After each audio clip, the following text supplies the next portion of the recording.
and all the wonderful things that are going to be coming your way. Um, First of all, let me just talk about the energies that I'm picking up here, and then we'll go a little bit into the other cards that I drew out. First off, for this machine, okay, it's the Wheel of Fortune in the center of the spread. It's by all means a very, very good card. But I feel like in this is that, it takes in inputs and then it spits out outputs. And I feel like for many of you, this is your contribution. Okay, you have a lot of skills to offer. You have a lot of like specialized knowledge and expertise and know-how. And many of you are great with problem solving, troubleshooting, supervisors or managers or people that are in charge of big accounts or large quantities of data or doing quality control. And this is your input, and you're putting in a lot of work. And you put it into this machine, and of course, it's going to bring about a lot of prosperity, right? So you're coming into it believing in the system, believing that if you work really, really hard, you're going to get where you need to be because the machine will reward you, right? And the greater the input, the greater the output. So you kind of come into the world or come into this work environment really believing in it.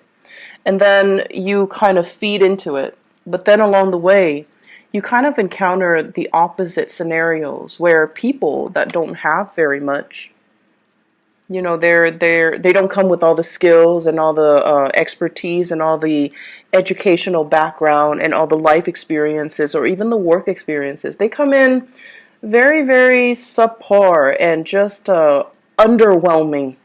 And they're also feeding into the machine. And they're also getting a lot of prosperity back at them. So is that really fair? I don't think that it is. And especially, in your predicament, I really don't feel that it is. And you don't feel that it's fair. But yet you're encountering situations in your work environment and in your professional life where people that have, an underwhelming amount of skills, they're being treated the same way that you are treated, where you spent many, many years cultivating and honing in on and perfecting your craft. And you're not, or you are getting the same level of recognition, and it just feels very unfair, unjust. I also feel many of you Taurian people on either side of the coin, okay? So many of you right now are in a really, really good career path. And I feel for many of you, you could be like 35 to like 45, okay, that age group. Quite successful, having a lot of people that you command. Everyone looks up to you to solve their problems. Some of you have like a large following. So that means you have a lot of people that are working under you, and they're doing the dirty work for you. So you're commanding them and they're doing the dirty work for you. It doesn't, it's not all about like classism or anything like that, but it's just like stating that people trust you to take the lead and people are willing to follow you because they trust your judgment. So it's a really good position to be. Some of you are in leadership positions as well, leaders amongst children, among the next generation, amongst people in politics as well. So it basically means that, you're in the public eye, you're under a lot of scrutiny, and you pass the test mainly because you don't have a single blemish in your background. And then as a result of that, I feel like you're also feeding into this, building up your professional life, building up your networks, building up your connection. And I feel like you're already at that apex. And there is this sense, for those of you who are dealing with, there's this sense of like, I can just coast. I can just, put in very, very little amount of work. But, even then, you are perfectionistic, so you're not going to be underselling yourself. But I feel it's almost like I can coast. I know everything there is to know. I can come to work without ever being stumped by questions. And so you feel almost as like, it gets to that point where it's like, what else is out there? Should I explore new horizons? I want to, but I might be stuck with a specific skill set that are not transferable to other industries.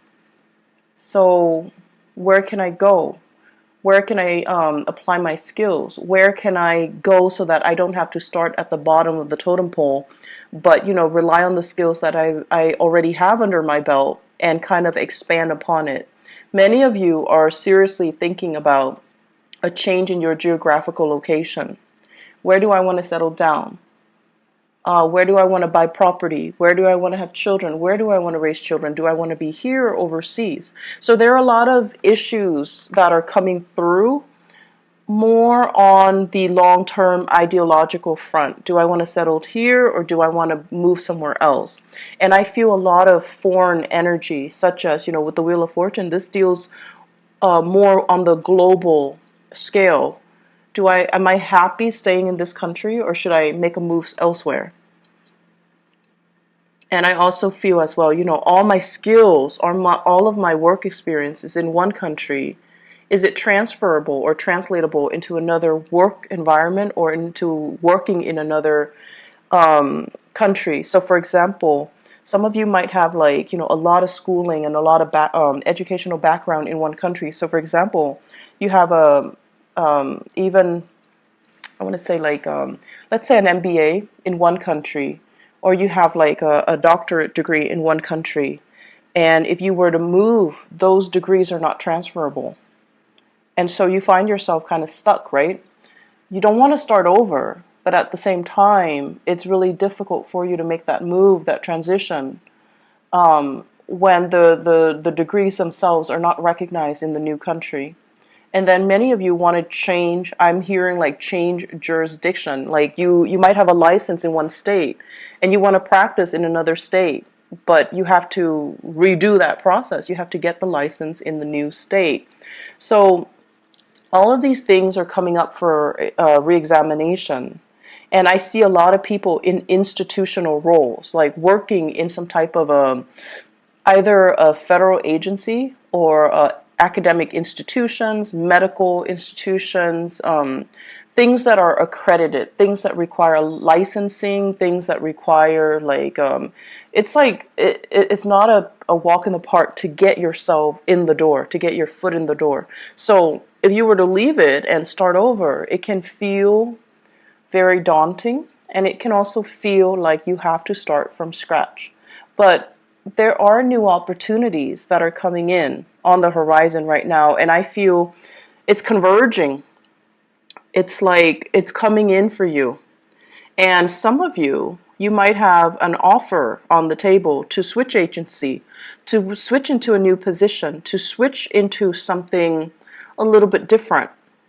And I feel like you're definitely emotionally drawn to that decision, to that offer. But it might not pay as much as you're hoping.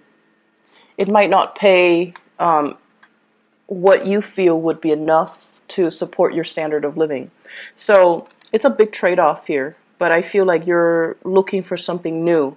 The status quo is okay. It looks great. You have a lot of respect.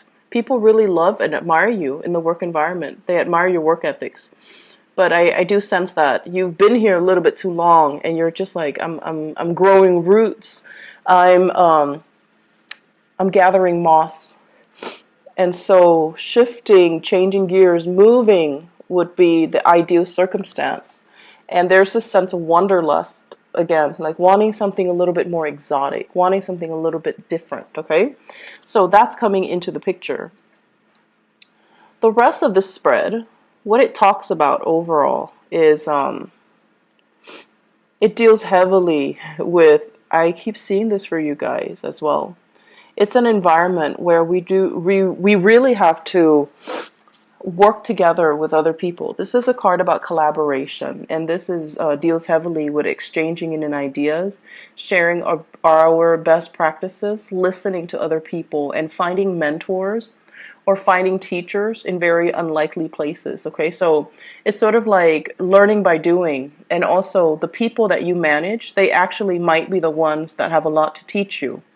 So whereas you're hoping to learn from your supervisors, your manager, your higher ups, but in fact, because of this collaborative card, It deals heavily with learning from unlikely sources. It's like messengers come in all shapes and forms. So you might have an underling that's, like an intern that's just starting out. You're managing his or her work, and they're teaching you a lot of things.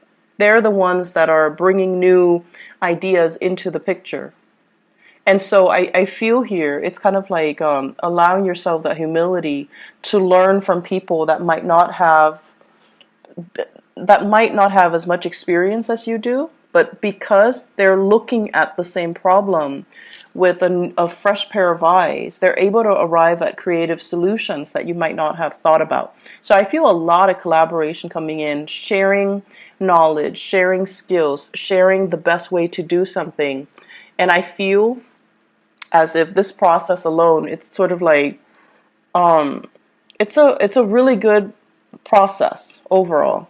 I'm also sensing as if there are some people in your work environment that are taking it the wrong way. They're very much about hierarchy, and they're very much about, I've been here longer. You need to listen to me. This is a new person. They don't really have the skills and the expertise. They should not be able to tell us what to do, or they should not be able to, you know, I want to say, they should not have a say in the direction of the company because they haven't been around. So there are conflicting messages here regarding people that might have been in the field for a really long time, but they have no idea what they're doing, or they're so entrenched in it, it's hard for them to shift gears, and it's hard for them to think creatively. Okay, we all know those types. And then there are people that are brand new, that are very innovative, but no one's really giving them the time of day. So it is up to you to really try to shape young minds. Some of you might be teachers, shaping young minds. It might be up to you to, provide the creative framework so that you can allow these new people to explore, and allow these new people like some type of hands-on approaches so that they can learn by doing, and that they can, improve their problem-solving skills. So don't listen to the people that are like, I've been around, I know exactly what I'm doing, but they're not really, pulling their weight, or they're so entrenched in one way of doing things that they're not able to switch gears, think creatively, solve problems through a new, fresh pair of eyes, or, adopt new technology even. So success is only on the surface. You have to really delve deep to really, understand what people are dealing with and how they perceive their work, okay? Because success is only skin deep. So aside from that, the other messages that I'm getting in the picture here, it feels to me as if many of you are thinking about, once again, changing location. And you might, want to stay in the same job, but really, really thinking about like saving up, planning, plotting to kind of leave the nest. Some of you might be living with parents, and the housing environment looks a little bit crowded. The work that's cut out, it's sort of like, I have a space, I don't have to pay rent, or I'm paying very minimal rent, and I'm not doing all the chores. The chores are divided between all the people in the household, possibly with family. And so it just feels as if it's very comfortable. It's like, it's not a lot of work because it's spread out across many people. But you're at a point where you do want to grow, and you do want to be able to be independent. So many of you are at this place. Is a catch-22. On the one hand, it's so comfortable, and rent is cheap, but on the other hand, it's like, I really want to have my own space. So I see many of you plotting and planning in that regards. And I'm also seeing many of you, the house situation, you might have been thinking about like repairs and things like that. Like this is a card about marriage, and it's also like the physical dwelling, okay? When it's in the reverse, I usually think of like putting a lot of money into a relationship, putting a lot of money into housing repairs. And you might have come out since the beginning of the year or upper types of projects as it relates to this housing situation. And now you're like, is it really worth it? Can we just sell the house as is and then move on? But you're still biding your time, and everything that you do, you are taking very careful and methodical steps. So I feel like some of you are at that point where you're like, maybe we should just sell it, or maybe we should, change location and just rent somewhere else. Maybe we should change into another city. Maybe we should, leave the nest and create our own nest. For those of you who are newlyweds or who are thinking, who are in significant relationships and you're thinking about having children. So that's an element coming in as well. Career looks really, really good. I feel like for many of you, you're very established in your career and you're watching this. And then for others, you're at a place that is very, very safe. Okay, so it's like a tenured track, or it's like you have your foot in the door in some type of a career building position. So it could be like a governmental agency, it could be with the county, it has really good benefits and things like that. That's what I'm sensing. And if you stay there, you can shift very quickly into a management position. And then from there, you can go into a senior position. So I feel like your career is already set, but you're just like, I'm not sure if this is where I want to be, because life is still calling me. Foreign lands, foreign seas, foreign languages, foreign people, it's still exotic. So I feel many of you are at a point where you have something that's really good, but you're still not 100% content.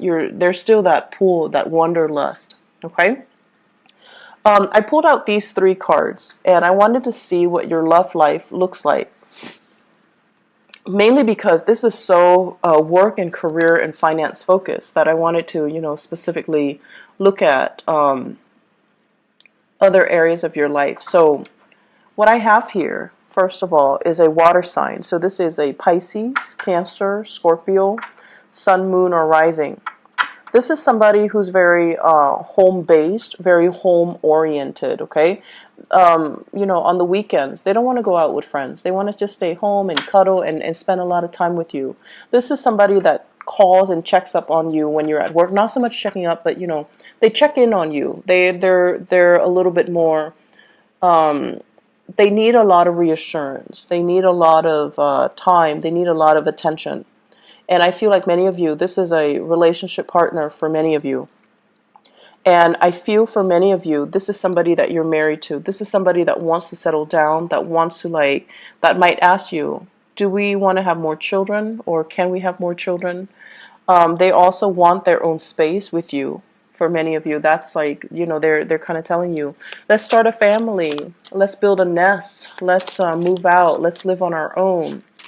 And then for others of you, I feel like you are in a long-distance relationship with another person. And what I'm feeling here is distance, space, and things like that. I feel like a fire sign.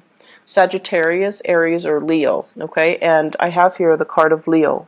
That's coming out very prominently, and I do have here this fire sign. So I feel like there might be a long-distance relationship where it's I don't feel like it's new. I feel like it's been ongoing, and it's kind of difficult to maintain, mainly because you're at this point where the person might be wanting to start a family. The person might be wanting to, settle down, have roots, and things like that. And so once again, Aries, Sagittarius, or Leo. And it just feels as if there's a sense of longing. There's a sense of both of you mutually missing each other, like really longing for each other to be nearby. And I feel like it's starting to be very difficult to come together, to reconvene, to connect.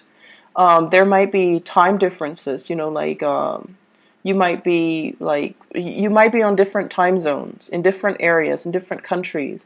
And so it's nighttime where they are, daytime where you are, and you can't really Skype, you can't really connect, you can't really FaceTime, you can't really see each other, you can't really, share. And then there are days when, you know, you've had like a really bad day and you want to call them and they're not there. So it just feels almost like timing is kind of working against you in this relationship.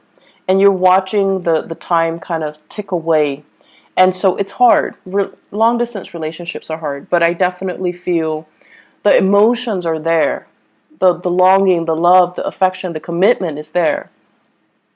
It's just getting, I feel like it's difficult for the other person more so than it is for you.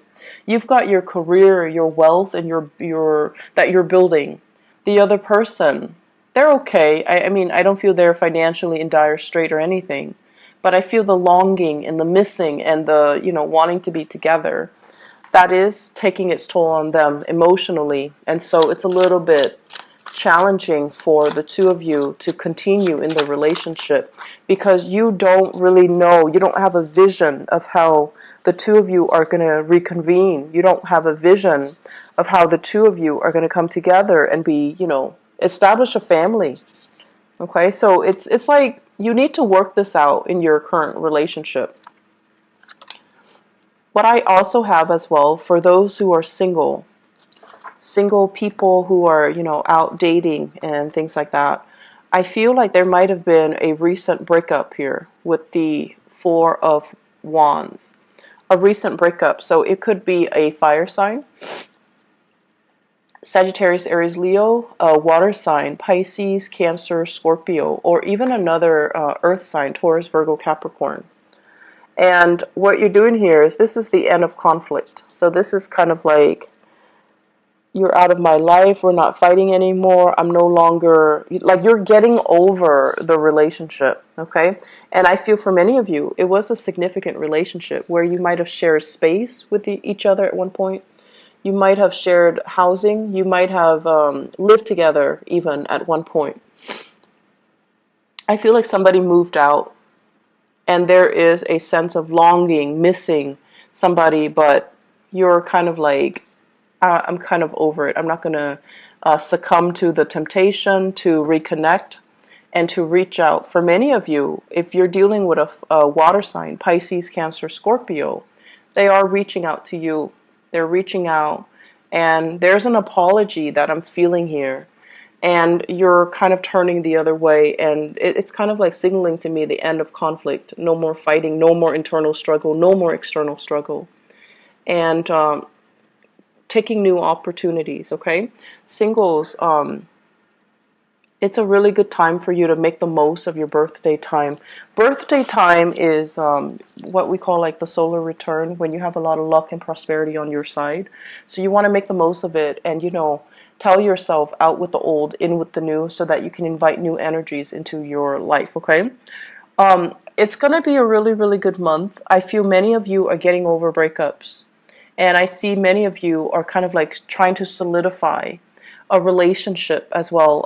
You still are trying to figure out the direction, you know, like what's going to happen? How are we going to come together? So it's still not there yet, but I feel like it can get there. Just give it a little bit more time, okay? And take care of yourself. Take it easy, all right? I'll talk to you guys soon. Bye-bye.